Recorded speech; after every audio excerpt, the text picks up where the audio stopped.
Let me introduce our next speaker. It's Dr. David Keanu Sai. He is a political scientist and a professor at University of Hawaii, and he specialized in the overthrow of the Hawaiian monarchy, the history of the overthrow of the Hawaiian monarchy.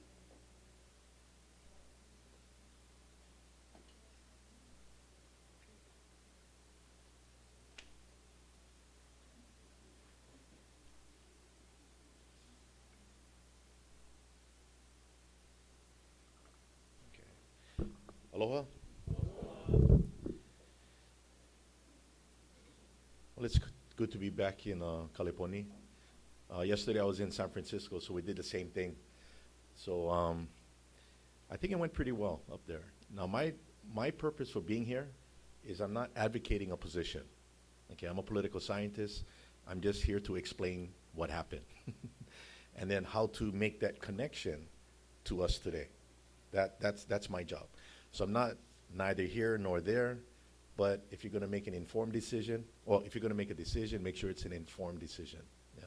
And I think the last presentation that Benton shown, the importance is take the time to understand the process. Yeah. Now, what I'm going to have handed out.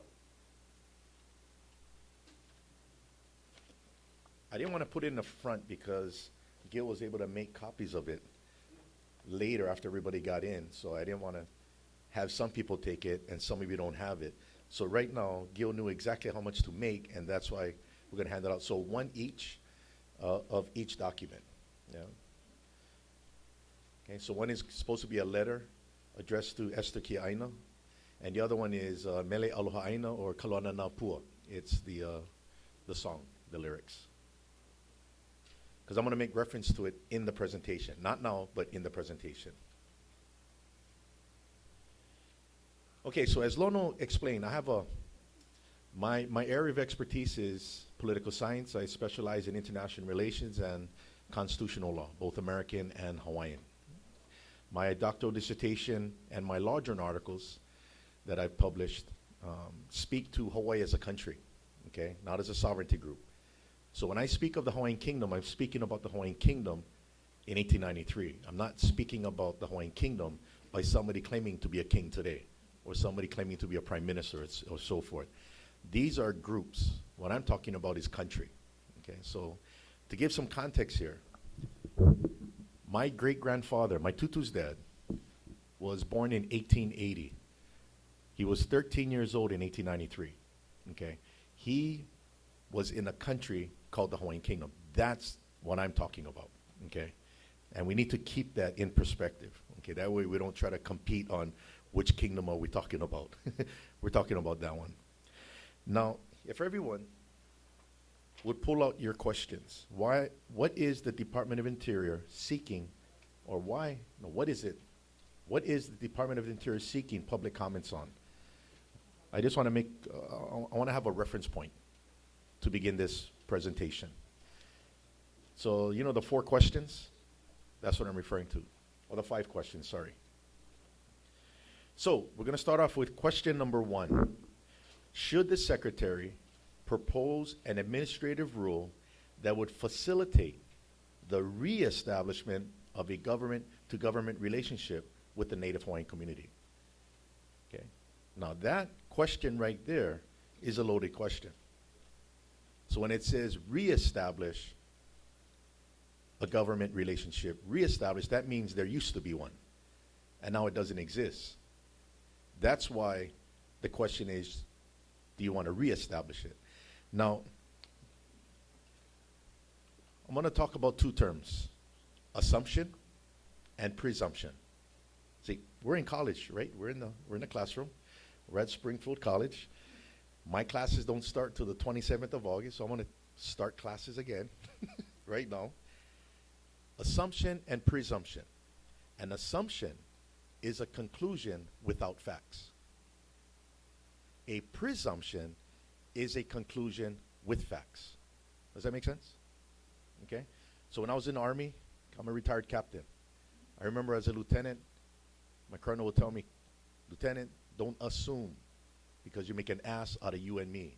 It's called assume, because I have no facts. I'm just pulling it out of my you-know-where.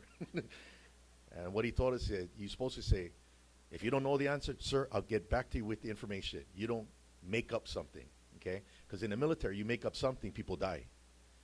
I take that same approach when I look at assumption, okay?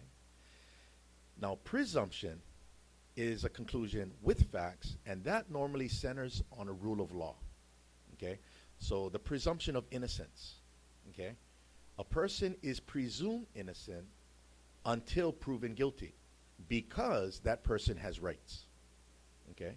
And that is the burden that somebody else has to prove beyond a reasonable doubt that that person is guilty. That's the prosecutor's job. What it also means is a presumption of innocence is where the individual who is presumed innocent does not have to prove their innocence, because they are innocent. The burden is on the other party to prove their guilt. Does that make sense? Okay. So, right here, I can say with 99% conviction on my part, that everyday Hawaiians and everyday people, it is an assumption that there is no longer a government relationship. It's an assumption, because you folks don't have the facts. I know that because I teach. I'm actually in the community a lot, because I used to be like that. I used to have that assumption. What my job here is to get into that issue. Let's not talk about reestablishing something before we verify, does it already exist, okay? And to physically not be there doesn't necessarily mean it doesn't exist. Did you know a government can still be there? Let's say in Orange County, California. You got Orange County, is there an Orange County government? Okay, like a county government? Okay. See, I don't travel to California too often. Is there? I know where Orange County is. It's like a county council, just like back home, yeah? Okay, so what if people in Orange County government one day do not show up to work because everybody got sick? Does that mean there's no government? No, it just means nobody's running the government. So that's important to know, right? Right? So if Orange County government was repealed by the state legislature of California, okay, through a lawful process, would Orange County government continue to exist? No, it would be gone, because it went through a process of repeal. Then people in Orange County can be approached, do you folks want to reestablish a government relationship with the state of California, now calling it whatever government you want in the town of Orange County? Am I kind of putting things in context? Okay, so given that, I need to share with you the history of the Hawaiian Kingdom and what exactly happened in 1893 and its profound effect upon today. Okay? So I'm going to show you, I'm going to start off with a video. It's a short film. I was not a part of it, but I was in it, along with other PhDs and professors at the University of Hawaii regarding this information. It was about 3 years ago, because there was a collision course between research on Hawaiian history and current teaching of Hawaiian history at the university, because some history was operating on assumptions. And when research is done, it starts to undermine the assumption by shifting the paradigm.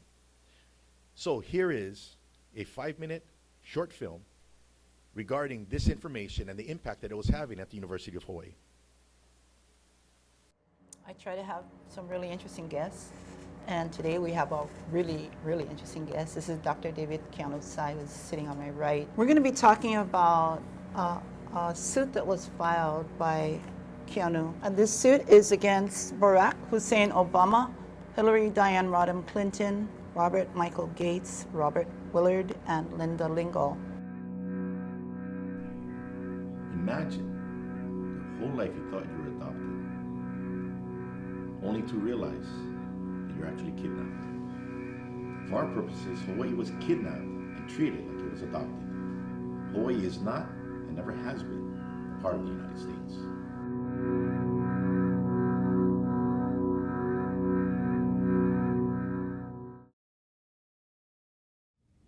Well, Keanu Sai is at the cutting edge of research concerning the national question.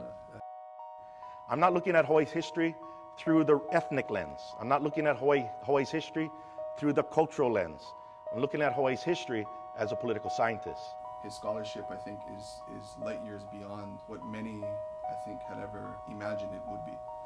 Now, what I'm going to present to you is a history that you may not know. Back in the 19th century, there was actually a country called the Hawaiian Kingdom that had embassies all over the world, that had a U.S. embassy in Honolulu. The Queen was actually the head of state of a foreign country. 1840, you have our first constitution. A Supreme Court, a Parliament, a Bill of Rights. The president has afforded full recognition on the part of the United States of the independence of the Hawaiian government. Basically, that's the first instance anywhere of a non-Western political entity to become recognized as a state. And now we get to the most critical time in the history of Hawaii, namely January of 1893. In January 1893, a small group of insurgents conspired with the U.S. minister and U.S. naval forces to illegally overthrow the government of the Hawaiian Kingdom. Standing in Honolulu near Iolani Palace, they read this proclamation claiming to be the new government with the guns behind them. American Ambassador Stevens recognized them as being the government, which of course was completely ridiculous because of how can you recognize a group of 30 people who hang out in front of the government building and say they're the government. But he did, because that was the whole deal, that was the whole conspiracy to do, right? Lili'o Kalani, she knew the rules, she knew the game, she knew international law. Now the Queen, she knew Grover Cleveland personally. So he appointed the former chairman of the House Committee on Foreign Affairs, James Blunt.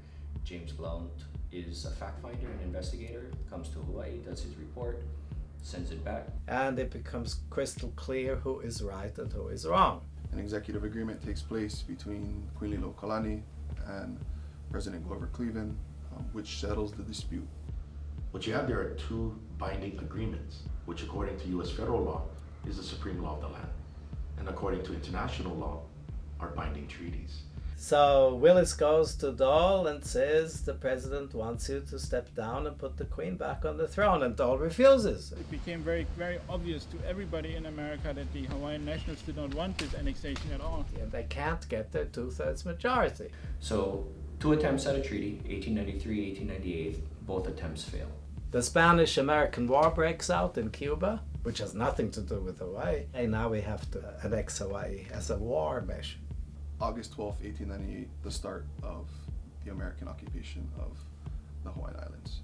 I mean, Hawaii could no more become a part of the United States through Congressional Act back in 1898 till today than the United States Congress can pass a law saying Iraq is a part of the United States now.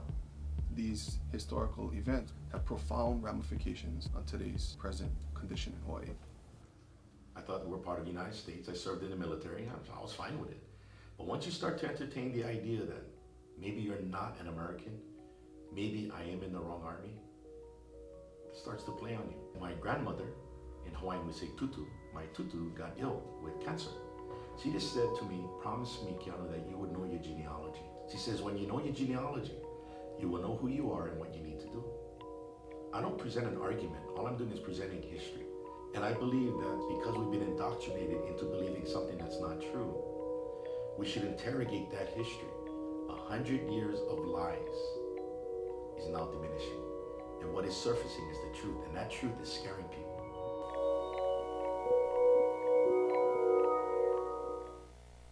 Brenner, there's a lot of PhDs coming out, not just me. I've been sitting on a few doctoral committees. In fact, we just graduated one last month. And his focus of research, which was one of the individuals here, Willie Kauai, nationality, citizenship, its origin, its evolution, and what happened, and who are Hawaiian nationals today. Now that is a legal question. That is not an ethnic or cultural question. Because Hawaiian, we use it wrong today. Hawaiian is actually short for Hawaiian subject, like British is short for British subject. American is short for American citizen. That is what we call nationality, not ethnicity. Okay, so Hawaiians back in the kingdom could include people like Sanford Dole, because Sanford Dole was haole, but he was not American. He was actually Hawaiian. He was a Hawaiian subject who served in the Hawaiian legislature and also served as a judge on the Supreme Court of the Hawaiian Kingdom.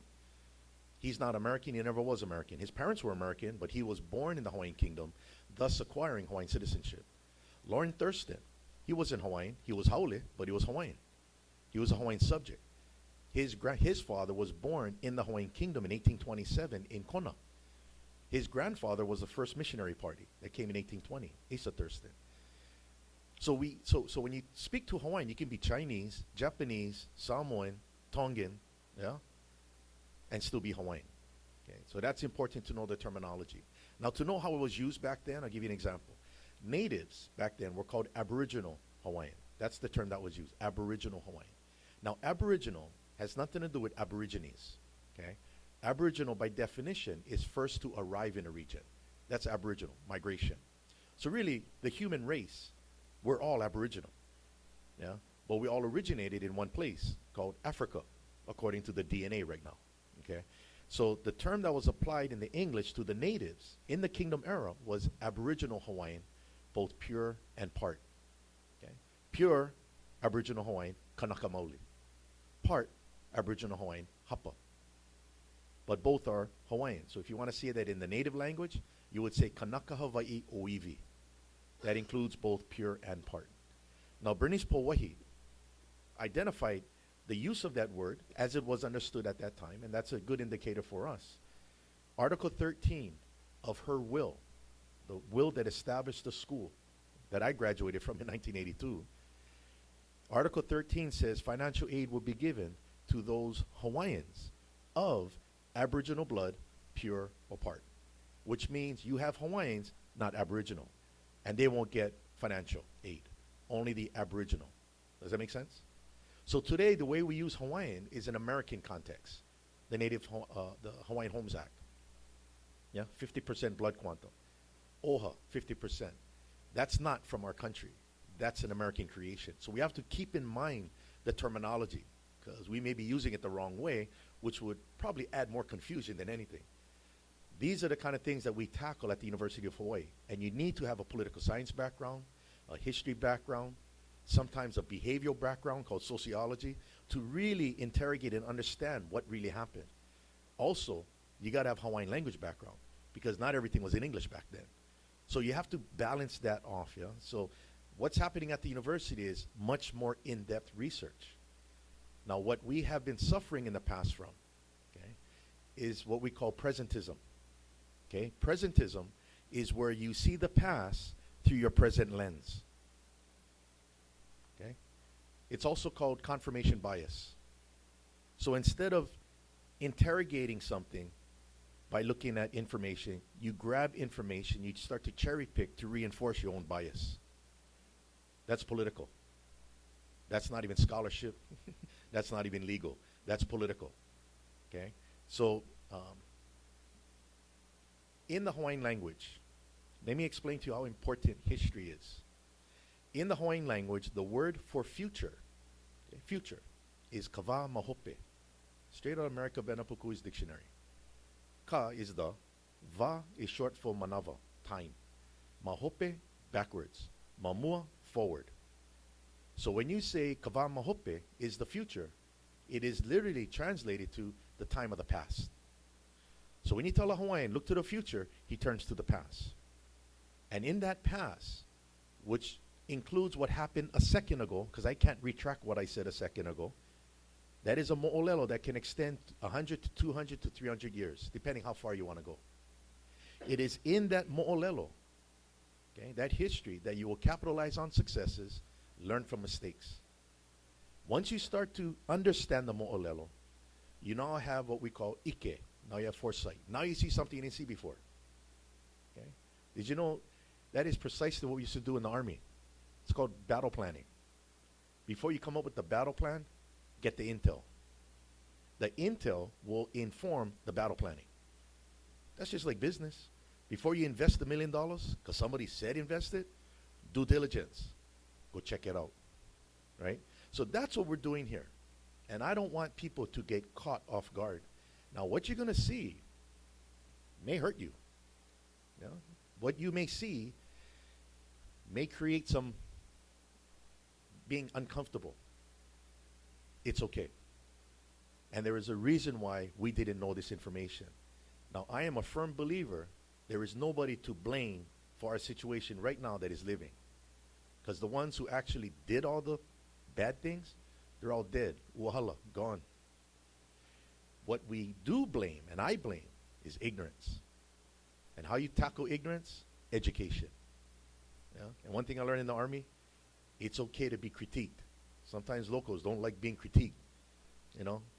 Some of the locals that join the Army or the military, oh, kind of hard going through that after-action review. Electro blows already. What? You questioning me? I've learned that. It's called take it in. It's good because that critique is what you need so you don't enter into a situation where you might get killed. That's the military standpoint. But from a civilian standpoint, be careful what you choose, yeah, because what you choose may eat you later.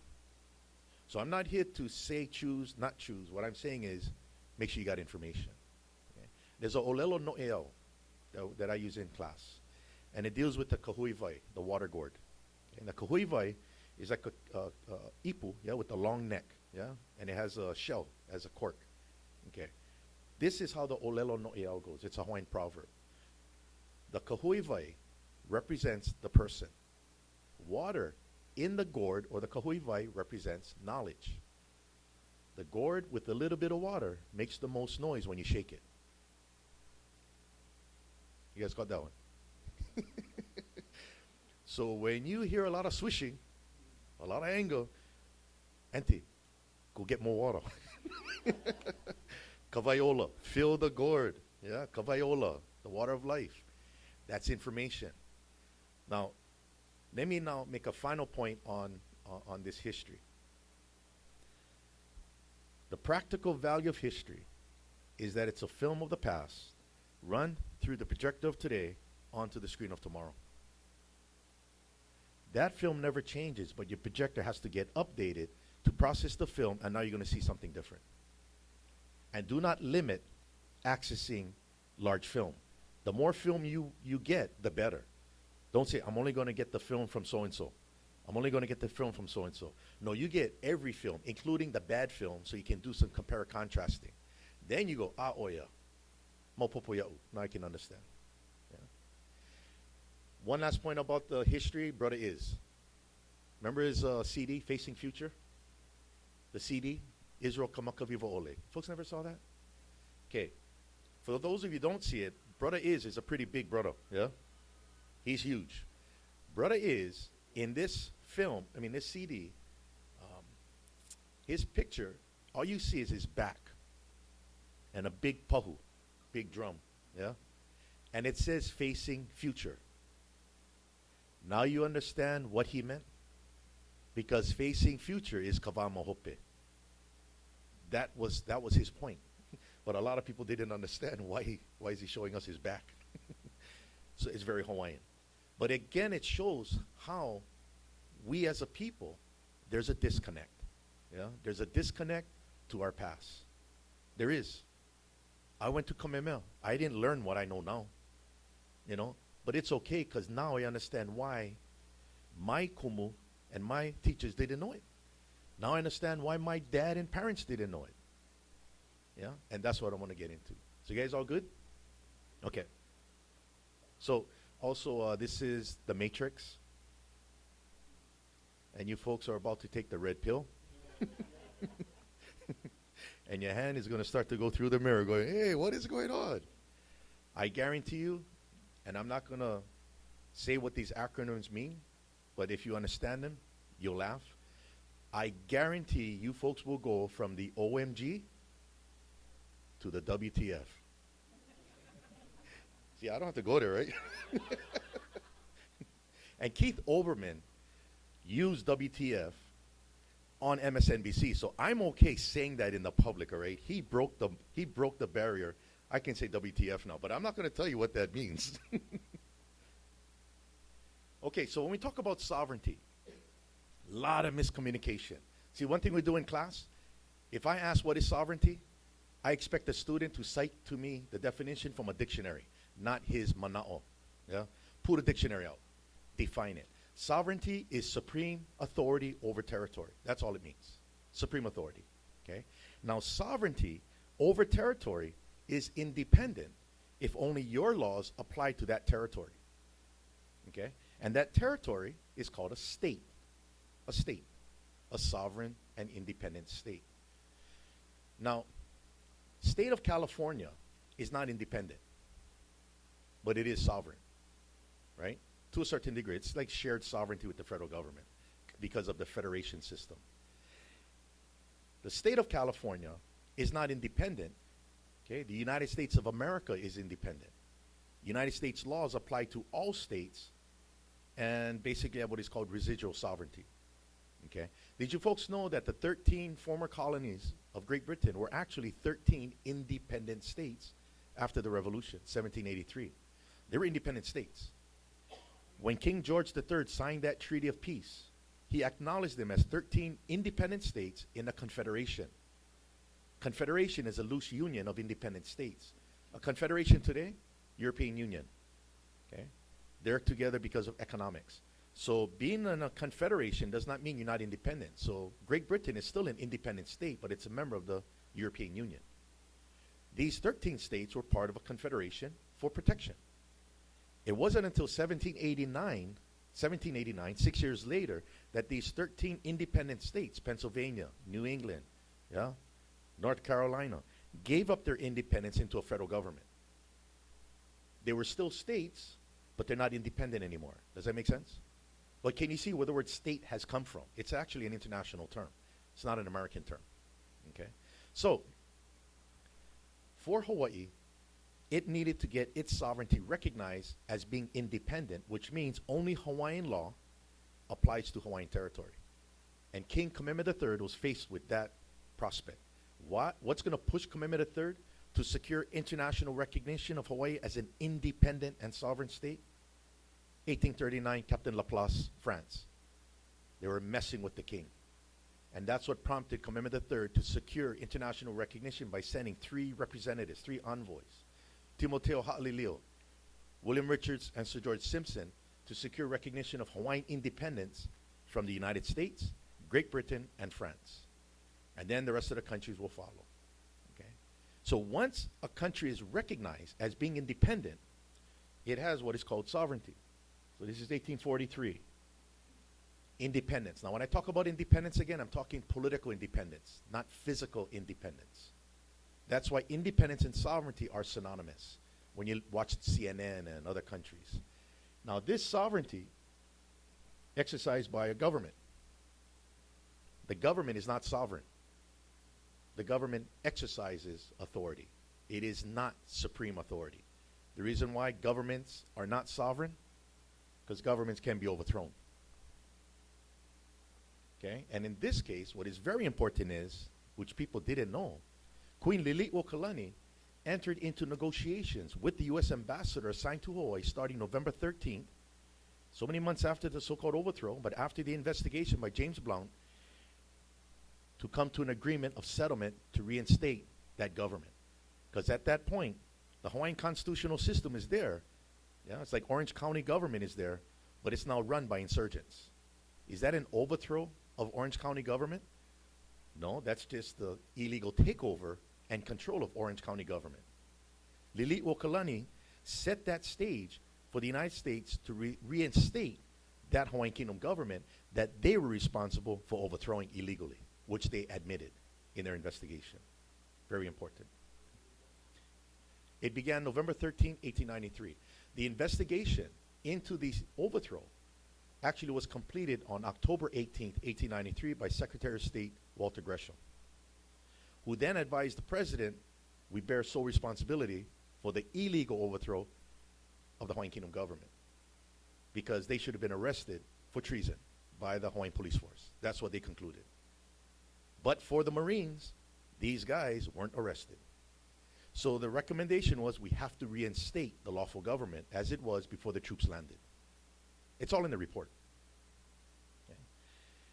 The Queen was first asked by the president's representative, the ambassador, after saying the United States carries full culpability and liability. would you grant amnesty or pardon to these insurgents after the government's reinstated? The reason why he asked that, because a lot of people committed treason. They all started jumping on the bandwagon, and the Blunt reports is the evidence of treason. And the Blunt reports could be used in a trial. And all of them will be convicted, including Hawaiian subjects who committed treason. This is a legal issue. And under Hawaiian law, if you are convicted by a jury for treason, you get executed and your property gets confiscated. That was on the mind of President Cleveland. And he had to see if the Queen would grant amnesty, agree to grant amnesty, enter into an agreement. So negotiations began November 13th. And at that first meeting, the Queen said, no, the law is the law. Albert Willis, the ambassador, reports back to the Secretary of State, Gresham. The Queen refuses. He sends back another diplomatic note. You will continue to negotiate with the Queen until you get settlement. They met 3 additional times. On December 18th, 1893, Queen Lili'uokalani signed, I will grant amnesty after the government's reinstated. I will agree to the conditions. What you have there is a settlement of the illegal overthrow. Now, I didn't learn that in high school. I didn't learn that in college. I just recently learned that through my research. And it's always been there. It's just we didn't know. I'm going to explain why we didn't know. There's always a reason why we didn't know. So we have a settlement. And the president now needed authorization from Congress to use force, because he has to redeploy troops to Hawaii to reinstate the government, because these insurgents, after the U.S. Marines left, these insurgents were hiring mercenaries coming out of San Francisco, mercenaries, to fill the void of the troops who left. Hawaii was not a nice place to live between 1893 and 1898. It was rough. Yeah? You watch what you say. And did you know that if, and then think about it, how can an entire country, the Hawaiian Kingdom, that has over 90 embassies and consulates all over the world in 1893. Hawaii had an embassy in Washington, D.C. We had consulates in San Francisco, New York, Seattle. How could that be overthrown on one day? One day. Easy. The plan was the Hawaiian Kingdom government, executive, legislative, judicial. You have the rule of law, you have everything. You have Bill of Rights, all that stuff. What they did was they took out the head. Queen Lili'uokalani, who was the chief executive of the executive branch, take out the head and the cabinet and replace them with the Committee of Safety, insurgents. With the U.S. military backing behind them, force everybody to sign oaths of allegiance to the new government, to the new authority. Okay? The Royal Hawaiian Band in February of 1893 was a government entity, just as the Royal Hawaiian Band today is a government entity for the city and county of Honolulu. The Royal Hawaiian Band, being a government entity, was forced to sign the oath, and they all said, "Aole," no. The result of that, you lost your job. Replace them. And when people start to see this, it's a matter of money, survival, right? So I want you to pull out that other sheet that I have, Kaulananapua, the lyrics.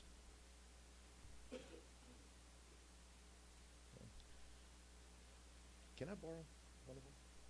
I got one for myself, and I'll give it right back. Okay, so this song was actually composed by Miss Ellen Prendergast at the request of the Royal Hawaiian Band in 1893.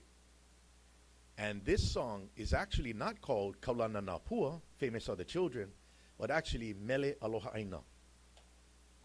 Mele Alohaina, Alohaina is patriot. Mele Alohaina is patriot song. That's what this is. Now, let me go down to the third, what do you call this? What? Verse. See, my auntie is Marlene Tsai. She sings, I don't. Okay. Do not fix your signature to the paper of the enemy with its sin of annexation and sale of civil rights of the people. That's pretty heavy. But you know what? Everybody only sings the Hawaiian version. We don't speak Hawaiian, so we don't know what the translation is. Then it says, we do not value the government's hills of money. We are satisfied with the rocks, the wondrous food of the land. It's defiance. Yeah. We support Lili'uokalani, who has won the rights of the land. She will be crowned again. The story is told of the people who love their land. Today, nobody knows the lyrics, the translation. We only sing the Hawaiian. It's amazing that that song has lasted over 120 years. The only thing that changed was the melody, not the lyrics. Actually, I go through Safeway. I hear the song being played. Kaulanana pua. Nobody knows what they're saying. Do not sign the paper of the enemy with the sin of annexation and loss of Hawaiian civil rights. We do not value the sums of money, that they're using against us. Okay? This is part of your history. You cannot forget it. Yeah? So, that's what was going on in the kingdom. Okay? Now, by overthrowing the government, they entered into a treaty to restore that government, to reinstate it. That's a given. That's a treaty between the United States of America and Hawaii, negotiated between two heads of state. But because the government was overthrown, that does not mean sovereignty was overthrown. That's why it's important to distinguish between government and sovereignty. You can overthrow a government, but you cannot at the same time overthrow a country. The only way you can overthrow a country is you need a government there to get a treaty transferring that country to you. You need a treaty. Okay? You need a treaty. We don't have a treaty. There's no treaty. The Ku'e petition, 21,000 signatures, 1897, that was submitted to the United States Senate in December, killed the treaty. Your kupuna killed the treaty, not us. Yeah? Just we didn't understand it. Now, treaties are agreements between countries. International law, inter means between. National law, in between nations. So international law is a law between nations, not within nations. What is between nations? Agreements. And that's what they're called, treaties. What agreement do we have regarding the United States of America as a result of 1893? The executive agreements between the Queen and the President. But nobody knew that, because we all assumed our government was gone, and so was our country. Okay. So, let's kind of put this thing in context. So what actually supposedly annexed Hawaii? Yeah. Well, in 1898, that was pointed out in the video. Representative Francis Newlands, known for the Newlands Resolution, submitted House Resolution 259 for annexing Hawaii. A resolution now. Keep in mind, a resolution. Is a resolution of Congress a treaty? No. Okay. It's just a piece of congressional legislation. So let me explain to you folks quickly here, give another set of context. California, right now. What is this town we're in? Tustin. Tustin. Orange County. What is an old name? Oh, no, you know what? We'll use Los Angeles. That's an old name. Spanish, right? Yeah? It's not English. Okay. Okay, I'm going to pull a Jay Leno on you folks. Yeah? On history. When did California become a part of the United States? 48. The Treaty of Guadalupe Hidalgo that ended the Mexican-American War. That's a treaty where Mexico transferred all its sovereign territory north of the Rio Grande to the United States of America to compensate for the war. Yeah? Louisiana, they used to be French. Okay? That was 1803, Louisiana Purchase.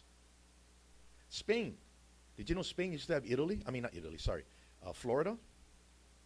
Transferred by treaty. 1806, I think. Yeah. Pacific Northwest, Oregon and Washington. 1846, Great Britain. There's a treaty.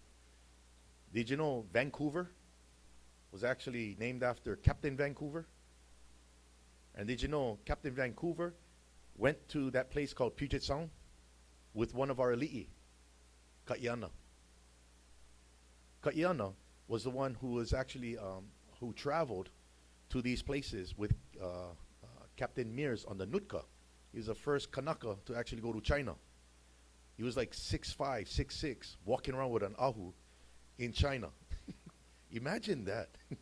And that brother, he had no problem being who he was. He was a warrior. And he's walking amongst people like that short. And he even made it better. It's amazing when you start to find these things in the ship logs. It's pretty amazing. So you need a treaty to transfer territory of another country. This is not a treaty, that's a joint resolution. But they did it anyway because Spanish-American War broke out. They couldn't get it by treaty, the first in 1893, the second in 1897. They said, you know what, let's just pass a law saying we got them. Really? Well, it goes to the House for, it goes to the House of Representatives for for debate. And Representative Thomas Ball from Texas, he says the annexation of Hawaii by joint resolution is unconstitutional, unnecessary, and unwise. That territory could only be constitutionally acquired by treaty. Well, these guys still voted for it because they're at war, sort of like the Patriot Act, you know. Then it goes to the Senate. Senator Augustus Bacon says the annexation of foreign territory was necessarily and essentially the subject matter of a treaty, and that it could not be accomplished legally and constitutionally by a statute or a joint resolution. That's pretty clear, right?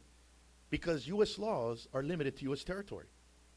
So can the United States Congress today pass a joint resolution annexing Canada? Sounds ridiculous. We laugh. How come we're not laughing about Hawaii in 1898? Same thing.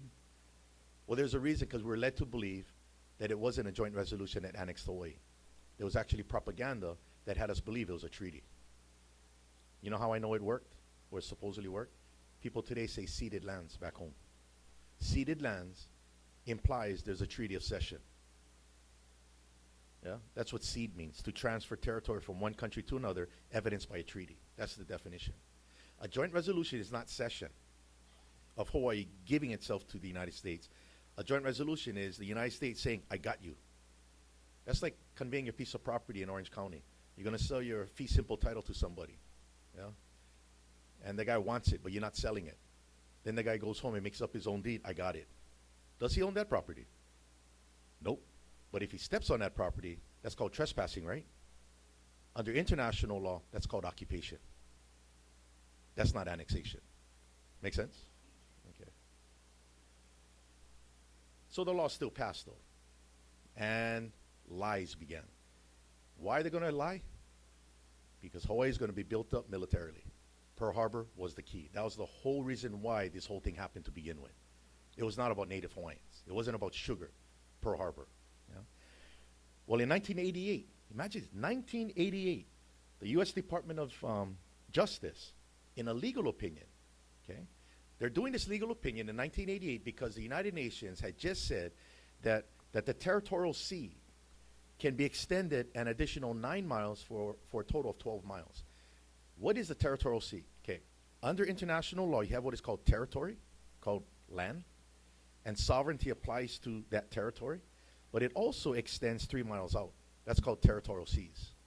Okay, so if you have a ship 3 miles within, they are subject to the laws of that country. And you know where they got the 3 mile limit? That's how far a cannon can shoot back then. That's where the range came. So if you go past 3 miles, you're hitting the high seas, international waters. In 1988, they extended it an additional 9 miles, because today we don't just only have cannons, we got Tomahawk missiles. They go a lot further than 3 miles. So they figure, compromise, 12-mile limit. Anything beyond the 12-mile limit, high seas, international waters. The question now posed to the United States State Department was, who has the authority under American law to extend the United States territorial seas an additional 9 miles? Is it the president, or is it Congress, or is it both? They concluded that only the president can extend the territorial sea, because Congress cannot extend the territorial seas if they're limited to 3 miles. Make sense? So they can't pass a law saying we add 9 more miles if Congress has no authority beyond the 3 miles to begin with. The president has to do that by proclamation under international law. That was their conclusion.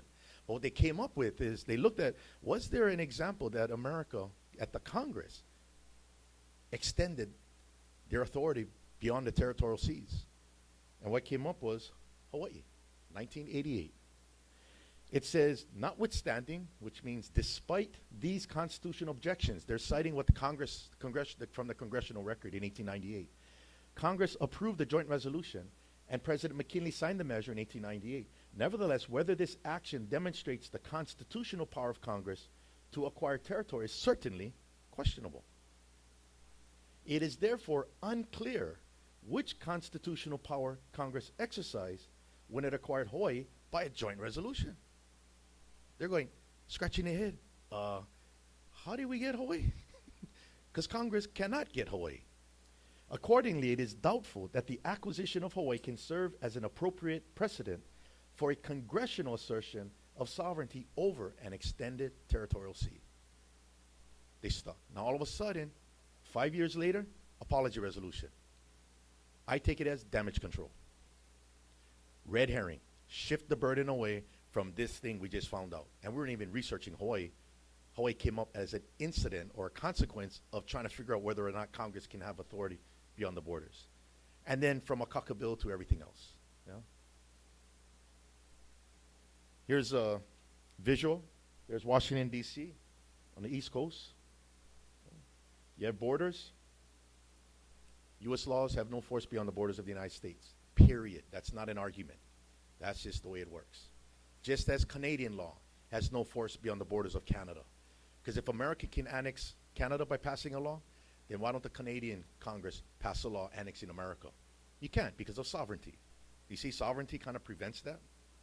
Even though they're not abiding by it, these are still the rules. So, give some context here. Over here we have the United States of America, and this is the Hawaiian Kingdom, two separate countries. Okay. Now remember, you can overthrow a government without overthrowing the country, right? Like in Iraq, 2003.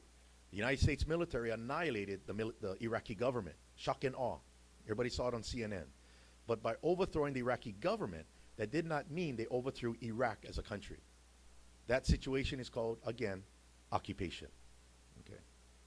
So here are the laws passed by the United States, which are national laws. The Annexation Resolution, 1898, it's a U.S. law. 1900, they create a government for the territory of Hawaii. You know that government they hijacked in 1893, the insurgents? All they did was change the name and forced everybody to sign oaths of allegiance. That's our government. It just hasn't been lawfully reinstated. Well, in 1900, the Congress changes the name again from the Republic to now the territory. Still our government. Today, we still got the same police department, the same board of education, the same courts. It's all from 1840s, you know. 1959, Congress passes another law transforming the territorial government in name only to now the state of Hawaii. Then the Apology Resolution, 1993, then they make it seem as if we have a history similar to Native Americans, and they start to use issues of inherent sovereignty. Inherent sovereignty is not international law. Actually, inherent sovereignty is federal Indian law. It applies to tribal status. Self-determination. Native Hawaiians have a right to self-determination. That means you were never a country. You need to determine what you want. Sound familiar? Nation building. Choose. Not knowing was already chosen and operating, and we were living in it. You know? And it was comprised of not just ali'i. It was comprised of makainana in the House of Representatives, the nobles, the ali'i, plus Hawaiians included, non-natives.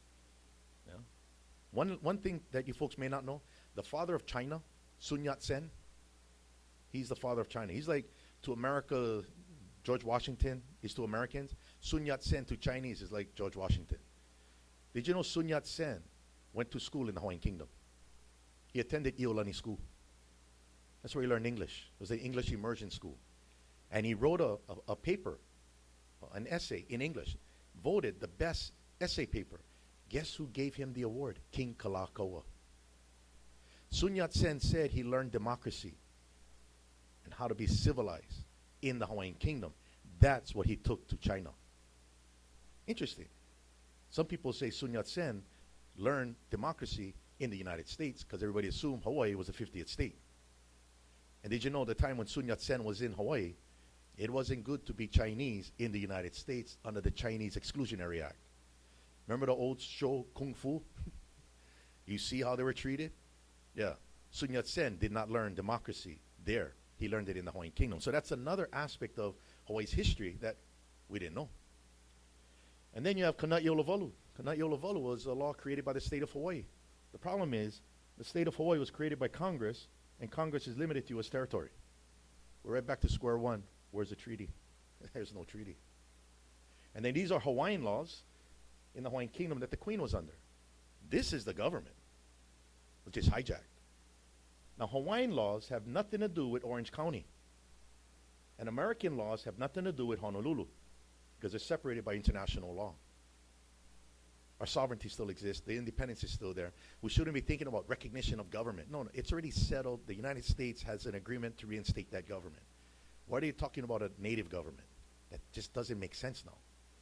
But it does make sense when you didn't know this history. Yeah? Because it's an assumption. You folks are now stepping into what we call the presumption phase, because I'm filling it with facts. And you're going to start to ask the right questions. And that's what's important. Don't pick a side. Just seek knowledge. That's the key. So international laws, laws of occupation apply. Hague and Geneva Conventions. That's what apply. Just like when I was in the Army. Never thought that it would apply to Hawaii. When you think about it, wow, Hawaii has a lot of military. Just we got used to it. A lot of our family served in the military. Then you find out later, might be in the wrong army, like, you know, in the video. That's pretty heavy. I'm in South Korea, team spirit, battle exercises, yeah? I'm talking to my sergeant. I say, hey, Sarge, you're not gonna believe what I'm finding. I don't know if I'm American. Imagine that.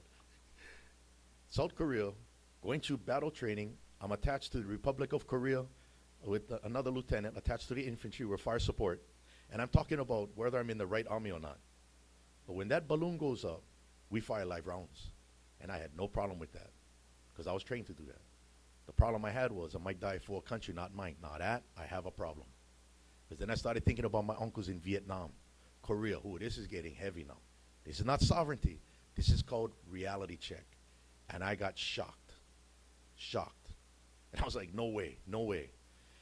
Well, now I got the PhD in this area. Now I teach it. It's for real.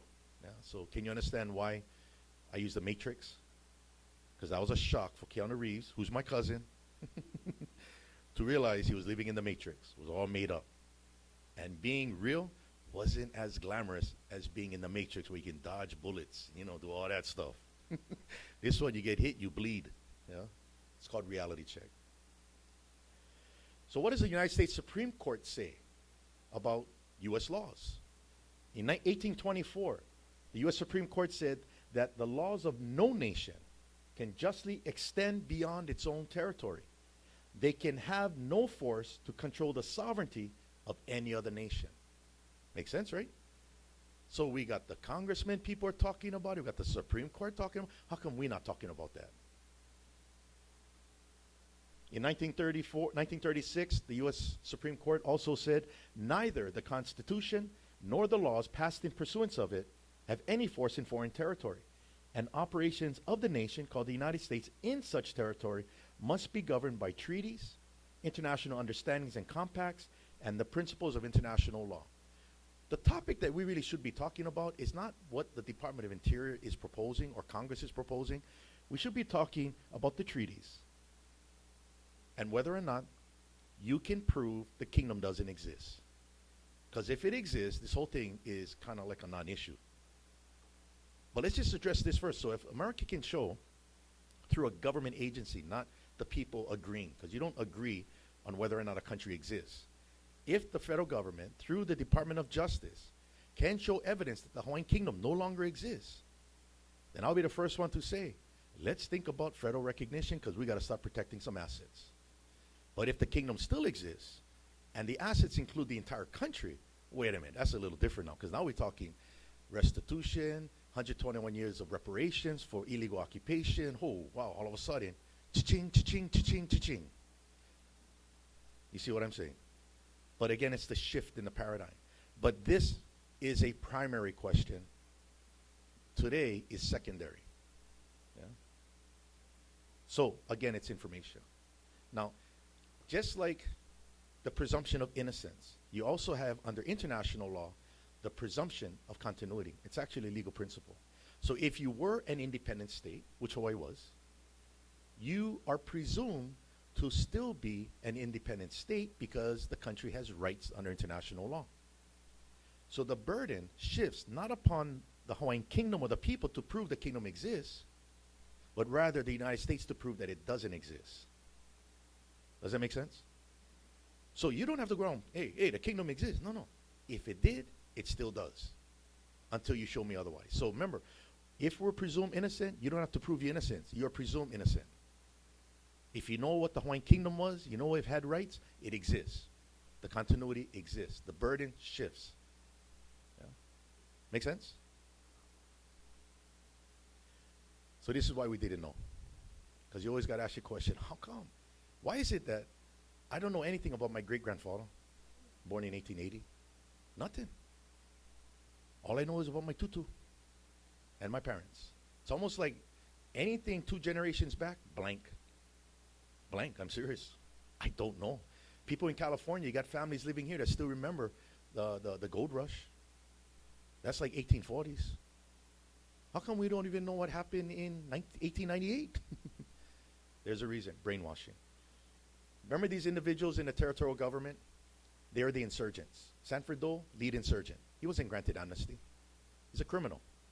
Not his family, not his children, him. And we have to be clear about that. He is not a pillar of our society. He's a criminal. Why is he a criminal? Because President Cleveland asked the Queen, could you please grant amnesty to this criminal? Did the Queen grant amnesty to this criminal? No, because the government wasn't reinstated. So he's a criminal. Right? So nothing personal. You know, it's not his son, his children, his wife. You know, if my dad commits a crime, don't blame me. Hold my dad accountable. Yeah. Well, these guys created a program to brainwash the children. They couldn't change the minds of the adults because they made the record known. Hawaii is not a part of the United States. So 1906, Program for Patriotic Exercises in the Public Schools was published by the Board of Education. Now, the theme of the program was to indoctrinate the children of the Hawaiian Islands to be American and to speak English. Now this explains why my tutu got hit for speaking Hawaiian. Now I have an answer. I didn't know before. I thought it was racism. Yeah? Well, I had a little bit of racism in there, but actually it's part of a plan to indoctrinate. Because even Chinese were hit for speaking Hawaiian. Because remember, Hawaiian was the national language. It wasn't the natives in the corner speaking Hawaiian. Sun Yat-sen spoke Hawaiian, Chinese, and English. Kuhio spoke Hawaiian and English. You know, but Hawaiian was a national language. So you speak Hawaiian in Hawaii like how you speak Russian in Russia. You speak French in France. See, it's not a cultural language. No, this is a national language. Even all the haole spoke Hawaiian. Not because they're trying to be Hawaiian, because they were Hawaiian subjects. But even foreigners spoke Hawaiian because that's how you communicate to the police officer who you're reporting a crime. Okay? Now, what's interesting about this is 1907, 1 year later, Harper's Weekly magazine does a story on this indoctrination. They send a reporter out to Hawaii. Harper's Weekly out of New York. See, the type of research we have at the university now, unbelievable access to information. Everything's PDFs now. Search engines, amazing. Harper's Weekly came out and they visited Ka'iolani Public School, Ka'ahumanu Public School, and Honolulu High School before the name was changed in 1911 to William McKinley High School. That used to be Honolulu High School. So they visited Ka'iolani Public School, 614 school children. And this reporter is documenting this program being carried out.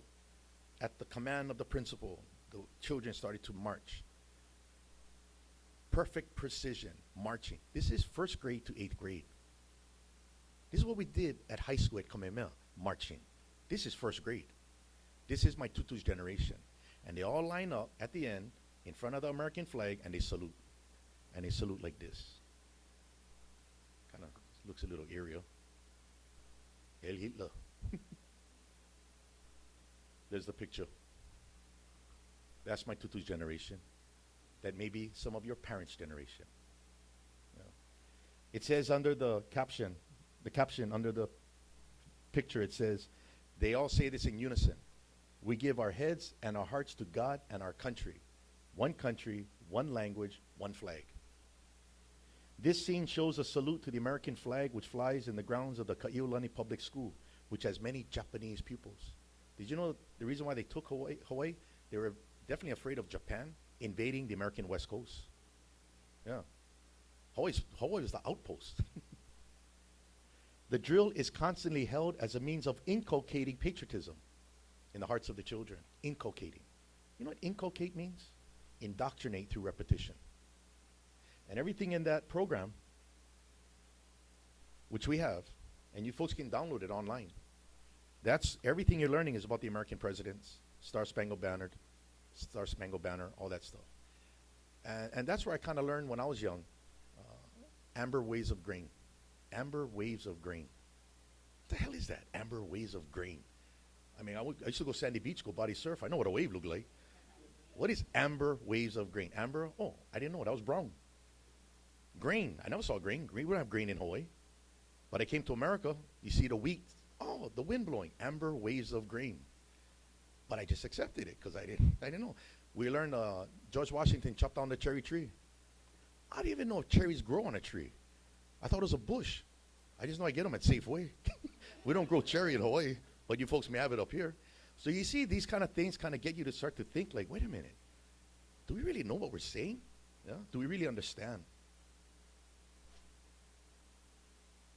Well, this is eerily similar of what took place in Hawaii in the early 1900s to my grandparents' generation. This is what Nazis did in Europe. It's called Germanization. Did you know it's a war crime?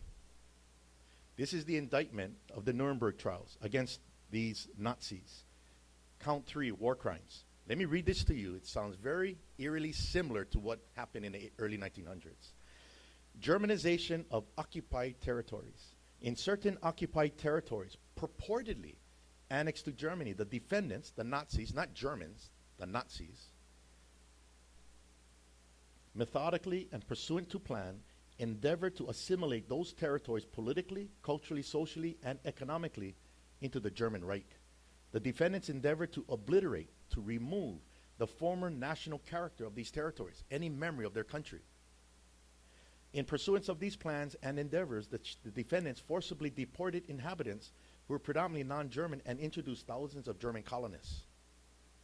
This plan included economic domination, physical conquest, installation of puppet governments, purported de jure or lawful annexation, and enforced conscription into German armed forces. Conscription is drafting. This was carried out in most of the occupied countries, including Norway, France, Luxembourg, the Soviet Union, Denmark, Belgium, and Holland. When I was in the Army, that's the kind of guys we fight against. To now realize that was done to my tutu them, whoa, that's heavy. And after my tutu's generation, that information was already institutionalized, so by the time my dad went to St. Louis and Kaimuki High School, it was a given. By the time I went to Kamehameha, no question. Because I didn't have to question, because I didn't know. Right? It nearly was successful. When I say nearly, because now we're talking about it. Yeah? So it wasn't successful. So this is what happened in brainwashing till today. Hawaii was annexed by a treaty and became a territory of the United States since 1898. We're told that Hawaii became the 50th state of the Federal Union in 1959. That Native Hawaiians are indigenous people of the United States with the right to self-determination as a nation within a nation. And Act 195, Kana'i'olavalu, allows Native Hawaiians to pursue federal recognition as a tribe. The problem is, if the Hawaiian Kingdom still exists, that's all irrelevant. That's brainwashing, because there's no basis for that. Now, if our history began in 1898, oh yeah, because we don't know what happened before 1898. Once you know what happened before, now you can see how things are relevant or not relevant. Can you see how important history is in making decisions? This is kawama hope, facing future. Facing future by knowing your past. Don't repeat it, learn from it. Because we don't live in the past. Just like in the Army, you don't come up with the battle plan first, and then you go get your intel. No, you start with the intel to inform the battle plan. And when your battle is not going as according to plan, you adjust. You get more intel. It's called turn on a dime if you got to. Nobody's getting personal. Just talk information. Don't give me political statements. Now we're getting into, under international law, it's actually called international crimes. That's a crime on international law, Americanization. Just like Germanization was a crime. Italianization was a crime. It's a crime. Guys were convicted of that. Some were executed. Act 195 establishing Canoe was enacted by the state of Hawaii. Congress created the state of Hawaii in 1959. Congress cannot create a government in a foreign country, because remember, you need a treaty, right? Native Hawaiians are not a tribe within the United States. Okay? Native Hawaiians live in the Hawaiian Kingdom, and Hawaiian nationals, like you folks, they're living in America. You guys are aliens. How's that one, huh? You guys are aliens. That's the conclusion with all this. I'm not picking a side now. I'm just giving you information. And federal recognition is an extension of Americanization because it continues that brainwashing. And therefore, it's an international crime. That is precisely why Dr. Kamana Opono Crab of the Office of Hawaiian Affairs posed those questions to the Secretary of State, Walter Kerry. That's why, because he found himself in a pickle. And he needs answers. Because the presumption is the kingdom still exists. He's basically asking the Secretary of State, show me it doesn't. Because the burden is on you to prove, not me, to prove the kingdom exists. That's the presumption. Make sense? What ends up happening? Fireworks. Fireworks by the trustees who are angry for Dr. Crab for asking a question. Isn't that crazy? It's just a question. And if this whole thing about the Hawaiian Kingdom's existence is frivolous, like they say, show it. Because if you can show it, I'll change. But hey, it's my doctoral research. I've written law journal articles on this. Trust me, I went into great detail to try to prove this is not right. Because I would have stayed in the Army. Because I love firing artillery rounds. Might get a little hairy though, because I got out in '94. After that, he started the second Gulf War. This is the real reason why Hawaii is occupied. Military installations. United States Pacific Command headquarters, Honolulu. Their headquarters is actually in the back of Halava, a subdivision. Did you know that FEMA, in 1991, 1990, FEMA came out with risks and hazards, a state-by-state guide. They identified 6 nuclear targets on the island of Oahu. This is FEMA. Why are they targeting Hawaii? You think they're targeting Sandy Beach and Makapu'u and Pipeline? They're targeting the military installations. Who's targeting it? People or country, not people, countries or entities, because now you got non-state entities, yeah, like Islamic radicals. They don't like America. So what happens is, we have a problem. See, in the Army, I understand what happens with nuclear targets. See, a nuclear target doesn't necessarily mean you're going to hit it by a missile.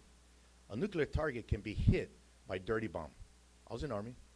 It can be hit right off the coast without even knowing it from a Soviet submarine. United States submarines do the same thing. They get close and they launch. Okay? The fact that we're a target bothers me, not the fact that we've been attacked. Now, do we have a history of being attacked because we're a target? We're attacked not with nuclear weapons, with conventional weapons. December 7, 1941. The Japanese hit the military installations of Hawaii, did not invade Hawaii. They hit Pearl Harbor, Hickam, Wheeler, Schofield. Now this, a lot of people don't realize, this is a civilian casualty. This civilian car was not shot up by a Japanese plane. This civilian car, I believe was in Kaimuki, I think, was shot by US anti-aircraft rounds. Because when they're shooting down Japanese planes, because they're attacking, what goes up comes down. That's why they always say never fire a gun in the air, because you can't kill somebody, because as fast as it goes up, it comes down. That's a civilian casualty. But nobody talks about that. We just talk about the USS Missouri and the USS Arizona. It was a tragedy, I agree. But let's kind of put things in context here. Now we're talking civilian casualties if we get a hit by nuclear weapon. And that's called no-go terrain for hundreds and hundreds of years. Basically what this FEMA diagram shows, if Oahu is hit with 6 targets, Oahu is dead. It's dead. I got a problem with that. I live there. Hawaii's current population is 1.3 million. There are currently 118 military sites comprising 230,000 acres, which is 20% of the islands of Hawaii. The Russian Federation, China, and North Korea currently have Hawaii military installations targeted. Lately, we're concerned last year You guys remember that? Probably reading in the newspaper. North Korea. Everybody went on alert. That's not good to be on that side. Hey, let's see if they can reach us. You don't treat it like that. The fact that they might, we got a problem. Especially if you're targeting military installations, which isn't my family. And the tension now between the Russian Federation and the United States resulting from the Crimean conflict has drastically risen the potential future attack on Hawaiian territory. That's a reality. So we have to keep in mind these are the issues that are going on. Yeah? Let's not single out things. Let's talk about everything, yeah, for informed decision making. So can you folks see why the conclusion here is Hawaii's occupied? The only way that you can prove that Hawaii is not occupied is if the federal government shows that the Hawaiian Kingdom was extinguished under international law. Under international law, not U.S. domestic laws, like 150 congressional laws passed by Congress. It's still limited to U.S. territory. Yeah. First rule of the law of occupation is to maintain the status quo of the occupied country. Now, clearly 1.3 million people is a lot of people compared to 89,000 that existed in 1893. That's a huge influx of people. So what that means is 89,000 people in 1893 were not rabbits producing 1.3 million people. You had people migrating to these islands. In fact, my great-grandfather from Tennessee, Charles Armistead Reeves, came from Sparta, Tennessee during that time frame. So I'm an American by parentage, but I'm also a Hawaiian by nationality from Hawaii. So I'm a dual citizen, so it's not an issue of pick and choose. It's not anti-this, for that. It's just a reality check. So I'm a dual citizen. Yeah. Now, in order to protect the status quo, the national population of the Hawaiian Kingdom of 89,000 was 48,000. National population, which means they're the ones who vote. They're the ones with the political right. Okay. Now, of the 48,000, 40,000 were Aboriginal, pure part. That means the Aboriginal Hawaiian was the majority of the national population, 86%. That's important to know. So what that means is the law of occupation maintains that status quo till today. Now, how do you maintain that status quo during occupation? Under Hawaiian law, you can become a Hawaiian national 3 ways. Born on the soil, called natural born, like Sanford Dole. He was born on Hawaiian territory, became a Hawaiian subject. You're born abroad of Hawaiian national parents, or you're naturalized.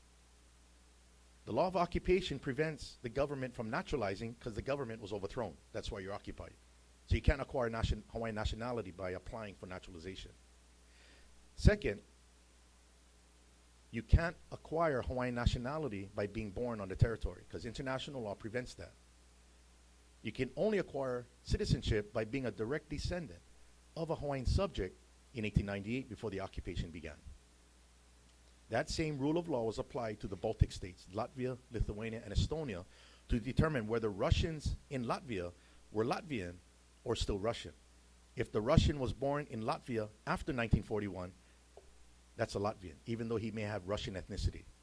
If he was born before 1941, he's still Russian. So it's actually a rule of law. It actually protects the status quo. Otherwise, migrations would be done to offset the nationals of the occupied state. So for people who think that we are the minority, because that's what we see back home, 20%, actually we're the majority of the national population when we start to apply the rules. Yeah, but it's a different mindset, yeah? Second rule is for the occupying country to administer the laws of the occupied country. So you know that government that was not allowed to operate? The responsibility of the occupier is to administer the laws as a result of them not being able to operate it. That's called the law of occupation. So in Iraq, in 2003, the Coalition Provisional Authority was established, where they administered Iraqi law. Yeah? Ambassador Bremer was the one who ensured that. Prior to that, it was a 2-star general, Army. That's all doctrine. So the Coalition Provisional Authority did not run the entire government. They only ran the head. They maintained all the government functions of the Iraqis, the police, teaching, judges, all that. Same thing for Hawaii. A military government takes over an already existing governmental structure in the occupied country by establishing a military governor. And the third rule is that occupations are regulated by international law and not the laws of the occupying country. Does that make sense? Unless Hawaii is a part of the United States. So if Hawaii is a part of the United States, then U.S. laws apply, now federal recognition. If Hawaii, because Hawaii is not a part of the United States, then international applies, law of occupation. Very simple. Yeah. So the presumption of continuity. Hawaii, a recognized independent state in 19th century, so presumably Hawaii today remains a sovereign state because international law provides for that presumption. Unless the United States can prove that it extinguished the Hawaiian Kingdom under international law. Can a joint resolution of Congress extinguish a foreign country? Only a treaty. So Hawaii today still exists. That's the presumption. That's how it works. Now we get into, now what? What do you do with this information? Imagine me in 1994 going, whoa, talk about Julio, flip, oh, an era. Like, everything I thought was up just came down. Everything I thought was left just came right as a result of me figuring this out when I'm still a captain in the Army. What do I do? Well, we took the initiative. We started to do things to get this information out about Hawaii being occupied. Now, how do you get it, the word out? Only governments can speak on behalf of countries, not people. Governments. That's how it works. Problem is we don't have a government. It was illegally overthrown. So we did in 1997, we actually took steps to reestablish the Queen's executive head, yeah, under what is called the doctrine of necessity. It's actually a real doctrine. A lieutenant, a private in the Army can become a lieutenant in time of war if they're all killed, but he's the acting lieutenant. He is not the real lieutenant. By necessity, he assumes the chain of command because it is his duty to maintain the command structure. All we did was went from private past the lieutenant all the way to the general. We created an acting government under Hawaiian law. And what ends up happening, you start to share about Hawaii's occupation. Then you have one individual on the Big Island who says, you know what? So you're telling me Hawaiian law applies? So I'm not telling you the law says it. It's not like Keanu said. You know, I'm just saying what the law is. He decided to test it. Well, this guy got arrested for not following American law. So he got incarcerated. His name is Lance Larson. And he had an attorney. And this attorney sued the Hawaiian Kingdom government, the acting government. Sued him for not protecting her client. Because that's what government's supposed to do, right? Acknowledge and protect the rights of the citizenry. So we got sued. We got sued in the federal court in Honolulu. And then we entered into an arbitration agreement because this federal court is illegal, because the federal court can't have any authority in Hawaii if it's occupied. We made an agreement with her to go to Permanent Court of Arbitration in the Netherlands to now see if he can sue us. This is The Hague. This is the World Court right here. Okay, this is the Permanent Court of Arbitration established in 1899. This is the International Court of Justice. Only countries can enter that court. You got to think, how did we get in then? Because if Hawaii's the 50th state, how did you get in the court? Right? Can the state of California get in that court? Nope. You know why? Because the United States can show the Treaty of Guadalupe Hidalgo, 1848. Can Louisiana get into that court? Nope. 1803, Louisiana Purchase. What can they show for Hawaii? Joint resolution of annexation. That has nothing to do with international law. So they got caught with the presumption. And also the United States State Department, I had a meeting with them in Washington at the request of the Secretary General of this court to provide a formal invitation to the United States State Department, John Crook, he was from the Department of Justice, assigned to the State Department, a formal invitation to join in the arbitration. Proof Hawaii is the 50th state. If you prove it, case is over. What I basically did is call the bluff. I called the bluff because now I know how the game is played. See, in the past we would play Old Maid, then he changed the game. Okay, Go Fish. Gee, he changed the name again. Now 52 pickup. Now we're all picking up the cards. And then we go, wait a minute. You know what? This is poker. And I got a royal flush. Brother, I don't think you got it. I'm going to call your bluff. That's what we basically did. And the United States State Department, through the embassy in The Hague, notified the court they have no intention of stopping the case. But they asked permission to access the pleadings and transcripts. Does that look like they have evidence to show the kingdom doesn't exist? They got caught too. They were caught off guard, just as I was caught off guard when I figured this out when I was in the Army. Again, you go from the OMG to the WTF. Yeah. So when we went up there, basically Lance Larson needed the United States as a necessary party. Not because the kingdom exists, because we're in it. Because in order for Lance Larson to maintain his suit against us, this was a tort issue, liability. We didn't violate his rights, the US did in Hawaii. He was suing us for liability, not for directly violating his rights. So you need the United States. So the United States said, no, we're not coming into the court, but can we have access? So he couldn't maintain his suit against us. So what I needed to use in this court, and I have to get very creative. I want to show you a short 5-minute clip. Shows you how far you can go with this information in the year 2000. I needed something explicit from these proceedings, because right now it's all tacit. Hawaii's a country, because we're there. Yeah, it's all tacit, implied. I need something explicit. I need to bring something historical, Hawaii being an independent state, bring it till today by an international court, make it legal. Then I can use it further, because I want to use the presumption of continuity even further. So what you're going to see me doing here in this clip, you're going to see a short clip showing a portion of Hawaii's as a country, all the treaties. And then you're going to see what we need from the tribunal is what was Hawaii before the occupation. It's statehood. You're going to see that. And then you're going to hear a statement made by one of the arbitrators with a British accent. He says, thus, the issue is in rem. In rem is Latin for it affects everything, versus in personam, which is in the person. It only affects the person in making the opinion, because it's whether or not the kingdom exists. It affects everything, or is it solely in the opinion of Mr. Larson? Watch.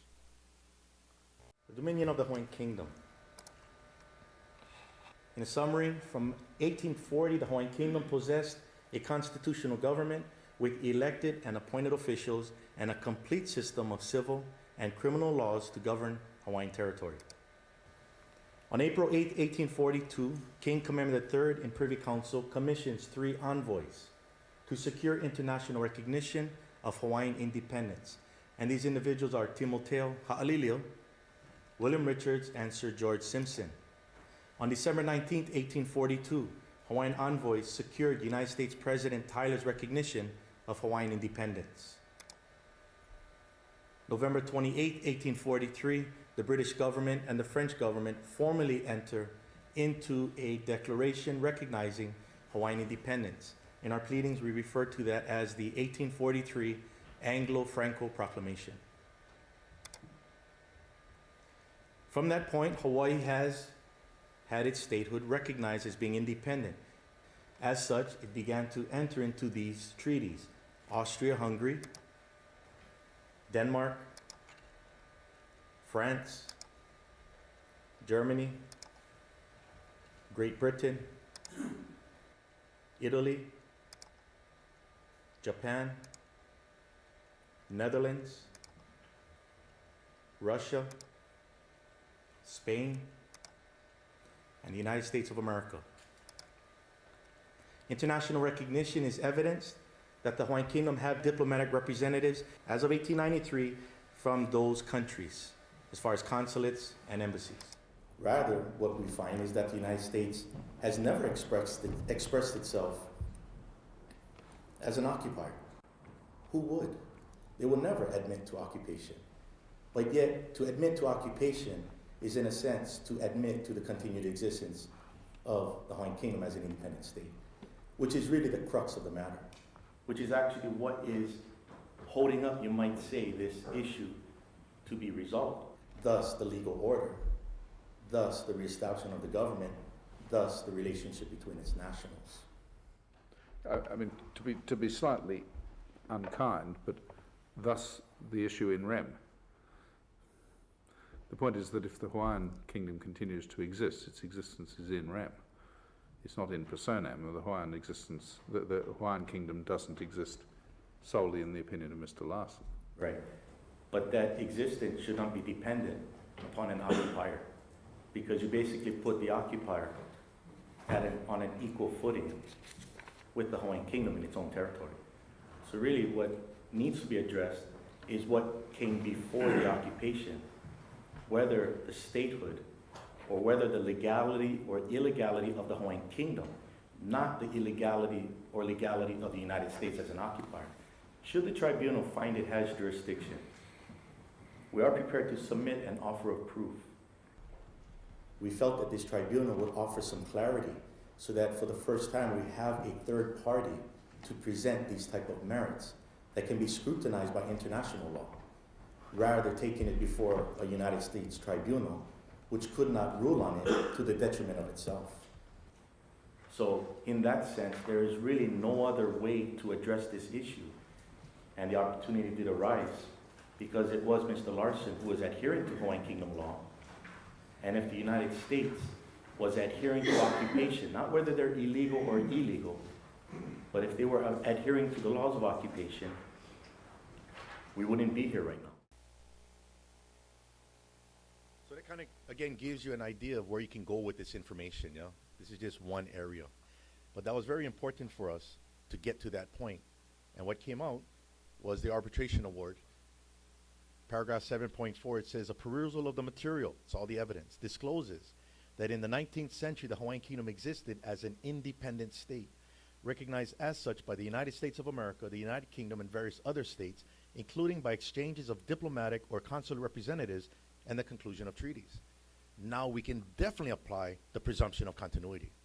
And the United States cannot deny they didn't recognize the Hawaiian Kingdom, because now we have a court today that says that. Up to this point, Hawaii was not considered in recent international law as an independent state. We are now. That becomes the basis. So I'm going to, a few more slides and we're Paul. So when we returned from The Hague, we're actually approached in The Hague in the Netherlands by an ambassador from Rwanda. And his embassy was in Brussels, Belgium. He asked if we could meet with him after our last day of the hearing. So we caught the train. His motorcade picked us up at the train station, took us to a meeting that he was having with the African Union. And he introduced himself and excused himself from the meeting and took us to a little cafe across the street. Place was locked down because it was bought out for 2 hours by Rwanda. Nobody's in the cafe. So he knocks on the door, a Belgian manager opens it, lets us in. We have coffee ready for us. Shades are closed, lights on, and he tells us that Rwanda, after reviewing all the paperwork, because he was in the court, he made copies of it, he sent it to his government. He said, I've been given permission and authority by the president through the Minister of Foreign Affairs that Rwanda is prepared to report to the United Nations the prolonged occupation of Hawaii and bring it to an end. That was December of 2000. It's actually one of my topics in my law journal article I published out of San Francisco School of Law. It's a real meeting. I immediately looked at him, I'm going, yes. Then I went, no. I need to talk to my legal team. So I talked to my legal team. I sat back down in front of the ambassador. I said, please convey to your president our sincere gratitude, but we cannot accept this offer at this time because our people back home have no clue of this profound status, no clue. We need to go home and begin re-education because I know what was being taught at the university because I got my bachelor's in 1987. I know what's being taught. It's wrong. So he thanked us. He said, no, thank you. I might call you later, but our work is cut out for us. The very next month, 2001, January, when we returned from The Hague, I entered the University of Hawaii Political Science Department. I'm going to get my master's degree specializing in international relations. I graduated in 2004. Going to find a way to fix the problem. Yeah? Enough talking about the problem. Let's figure out a way how to fix it.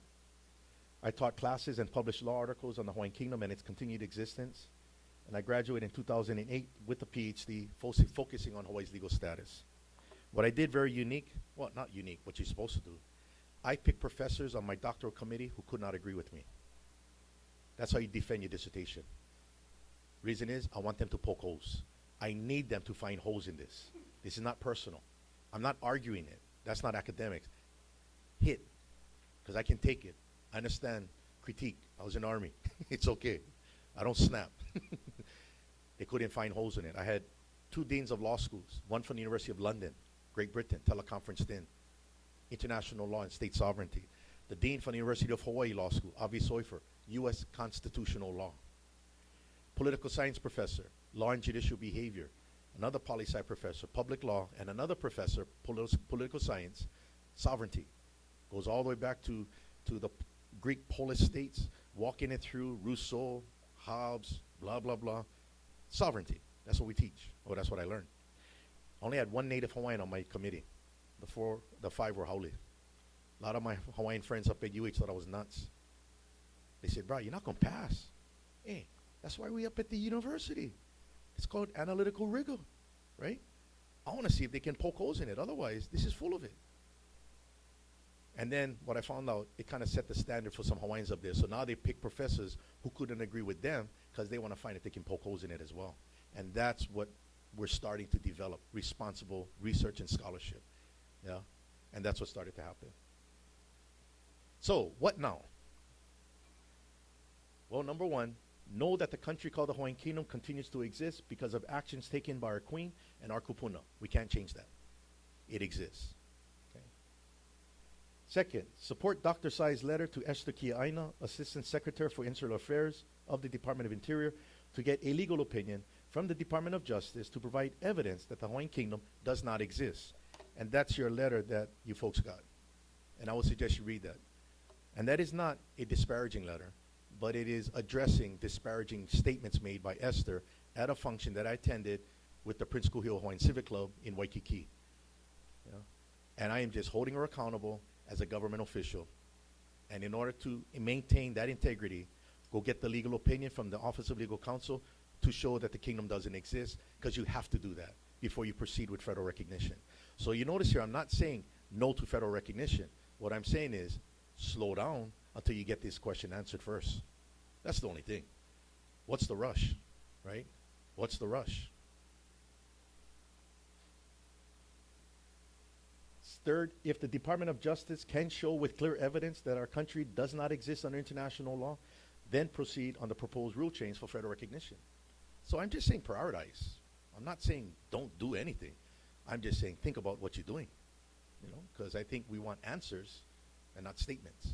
Because everybody's going to sell a statement, but we also call that confirmation bias. They operate from a presentist view. Yeah. If not, there is no evidence, then the issue now centers on restitution and reparations for 121 years of illegal occupation and the reinstatement of our government under the 1893 executive agreements and international law. So it's really just compliance. Just comply. Did you know in 1993, the Japanese internees, during World War II, an official letter was signed by President Clinton apologizing for interning Japanese, offered an apology for being interned from 1941 to 1945, no, 42 to 45, 3 years. Did you know that every internee not only got an apology, got $20,000 each who was interned, including children? That same year, in 1993, United States Congress apologizes to the Hawaiians. Sorry. Wait. So let's kind of do the math here. If $20,000 was given for 3 years of violating somebody's rights, then let's apply that to 121 years to the descendants of the 89,000 Hawaiian subjects of the Hawaiian Kingdom, which we can find. Makes sense, right? I mean, an apology should come with something. Not, hey, sorry, but you guys can be Indians. You guys can work it out where you can set up something. And, you know, I got to say, I'm going to be blunt. To form a government, I teach political science. My uncle, who is a fisherman back home, has no clue of what a government is supposed to be. He doesn't know separation of powers. He doesn't know checks and balances. What is a constitution? He don't know nothing. What do we expect by getting Hawaiians together who are confused? We can only get compounded confusion, right? Shouldn't we talk about education first to find out exactly what's going on? And wait a minute, this is not even, we shouldn't be reinventing the wheel. In fact, that's our government. The state of Hawaii, that is our government, just different name. The history shows that. Show otherwise. See, once you come to the conclusion, let somebody try to prove otherwise. Nothing wrong with that. But they can't. Or they say, but we got to do it now because we're running out of money. Remember this song, Kalona Napua? With that, let me just play one song, and then we power, and then we open up for questions. And I want you to follow along with the lyrics.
famous are the children of Hawaii.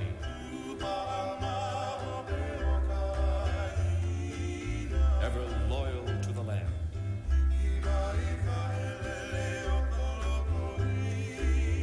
When the uncaring messenger comes,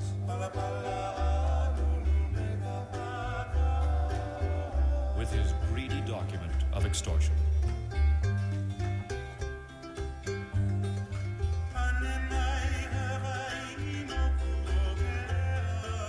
From the Big Island, Keawe answers. Help also comes from Pi'ilani.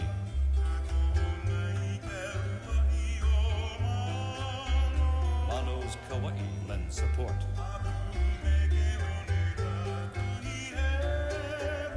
And so do the sands of Kakuhihewa.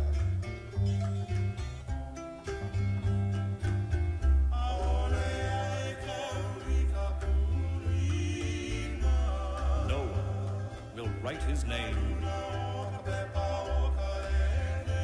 on the paper of the enemy.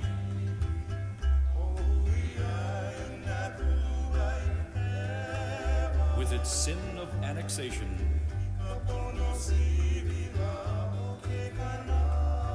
and the sale of native civil rights.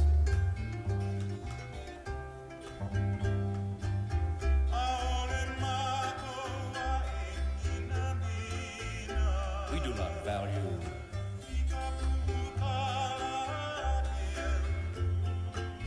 the government's sums of money.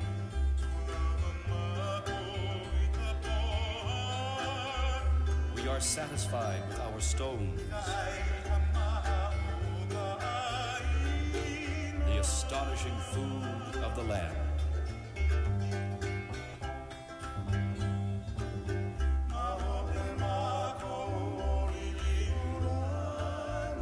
We back Liliulani,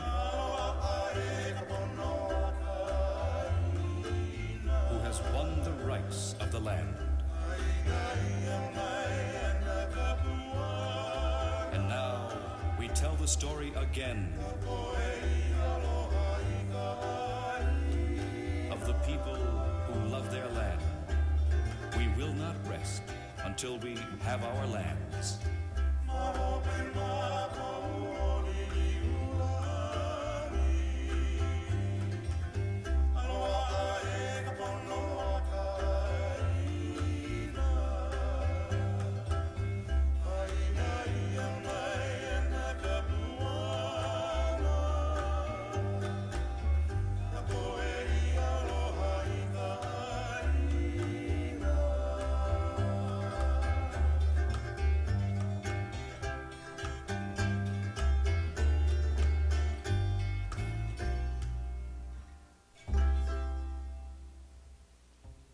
I just want to close with, do not forget your history. Yeah? Don't forget it. Mahalo.